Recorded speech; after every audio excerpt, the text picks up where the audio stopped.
Hey everyone. Hey, I'm on a little bit late. I appreciate you joining me. I appreciate your patience while I get online. So I'm gonna put the camera down so you can see what it is that I'm working on, and then we'll pull it all back up so we can look at it together. All right, so first I have got my 5x7 double-sided board, and then I can decide where I want it. And actually, just for tradition's sake, I'm going to put it right here on the white side. Okay. The cool thing I like about this is it comes like this natural stain, but you can even do like a gray wash over it. You can paint it. You can do whatever you want with it. All right, and then I'm going to take my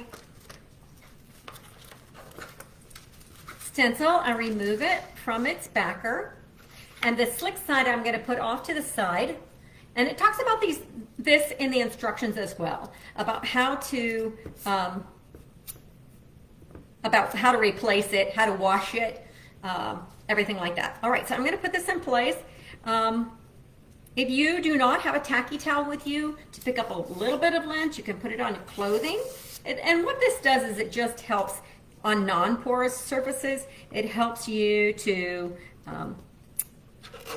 add a little bit of lint so that it's easier to remove, especially when it's like a slick painted surface. All right, so I'm going to put this in place. Great thing about these stencils, obviously, I think if you guys have been watching, you know that they're repositionable. So if I got it where I didn't want it, then I can move it, pick it up and move it around, which I take out a little bit of bubbles. So I'm going to just pull it up and smooth it back in place. Is this like the easiest stuff you guys ever worked with? All right, so I think I'm going to, I've got this little tray here that I use in a lot of my videos, and I'm just going to take my black paste and squeeze a little bit of it in here. Now this paste goes a long way, so if you want to set it aside, make sure that you put it in an airtight container, roll it up really well, or actually you can put a crimper on this and it'll seal it up real well. And I'm going to go ahead and get my raspberry paste out too. So has anybody who's on the video, have you guys done any of, recreated any of the things that we've been doing lately? How about that truck? Did anybody do that truck? It was so cute. So cute. Okay. All right, so I'm going to do red first because it's going to be more forgiving. In that, I mean that if I put my squeegee in the black and then put it in the red, it's not going to be as nice. So I'm going to go ahead and just... Now this is up to you. We give you two colors. You don't have to use both. You can even use any other color you might have. But let's stick with paste.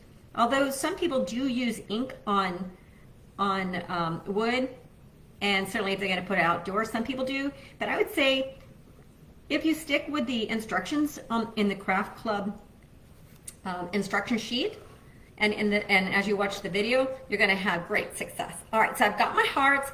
And I think what I'm going to do is I think I'm going to put loads of blood down here. I think that's going to be my raspberry as well. So it kind of feels kind of weird doing it upside down, but I'm doing it so you guys can see it. All right. So I'm just going to lay it on, right? Lay it over. We don't want to squish it underneath the stencil. Now I'm going to scrape it off.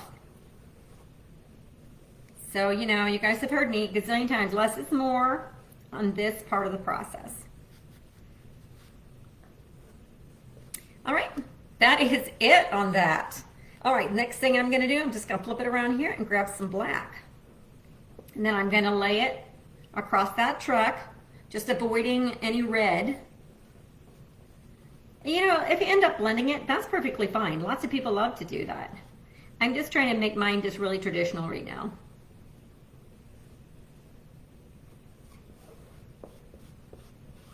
Okay, you just keep it in good shape. And then you can use it with ink. You could put this on another surface and do whatever you want. On a pillow, on a t-shirt.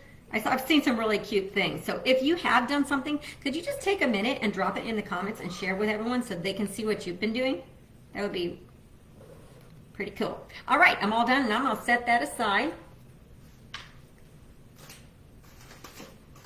Let me grab my paper towel here. All right, now I'm just going to remove it. So you guys have heard me say this before. I'm going to catch a little bit of, catch the corner, okay? And then I'm going to, oops, I dropped it. Then I'm going to pull back. Now I'm not going to wait a long time and let this dry because I don't want the paste to dry inside the silk screen. All right, and then I'm going to try to grab the other corner. Not as important with the smaller stencils, but more important as they get larger. And I'm just going to pull straight back so that I don't stretch out my stencil. It'll still work, it just might be a little wonky. Okay, and here we have it. All right, guys, I have completed craft for the day. I hope you guys enjoy it. What kind of things have you been doing? Again, if you could, just put it in the comments. I love it. Hey, just let me go over the specifics about the craft club one more time. If you're a creator, you pay full retail price. However, you do get commissions on it. If you are and if you sign up, it's for 3 months. You know, this is a great opportunity to buy somebody a gift, like a gift that comes for 3 months in a row. And you can just say, hey, you know, 3 months is what you get. And then they can call and just put their card on file if they want to continue the plan. It's a great way to get a craft coming in. You know, it's another great way to do this is gather with some friends. Maybe you have a community center and you guys do projects together. Everybody could join the craft club and then you guys could pick a day and all do it together. Have a glass of wine, have some coffee, whatever. All right, well, I hope I've given you some ideas. All right, guys, thank you so much for watching. I hope you have a beautiful evening. Bye-bye.